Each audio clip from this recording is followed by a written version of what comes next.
अगर आपका दोस्त है तो आपका जनता है, आपका प्रजा है, लेकिन आप जनता का साथ गद्दारी कर रहा है, आप नौजवानों का साथ गद्दारी कर रहा है, सरकारी कर्मचारी का साथ गद्दार कर रहा है, तो आपका बहुत दिन रात चलने वाला नहीं है।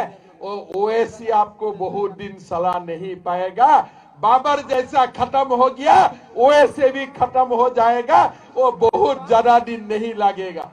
देश को एक नया रास्ता दिखाया, देश को नया रास्ता दिखाया कि देश कोई परिवार का नहीं है, देश भारत का जनता का है, 100 करोड़ भारतवासी का है।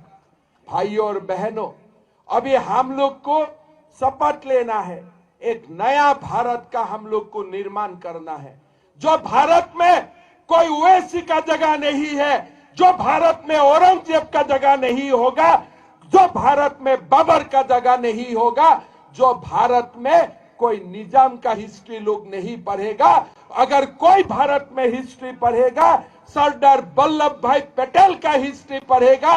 अगर कोई भारत में हिस्ट्री पढ़ेगा तो हमारा भीम का नाम भीम का पढ़ेगा, रानी रुद्रानी देवी का पढ़ेगा, काकतिया का जो पसंद राज लोग था, वॉरियर्स था, उनका हिस्ट्री पढ़ेगा।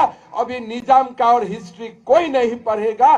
भारत बदल गया है और बदलते हुए भारत को हम लोग को आगे ले जाना है।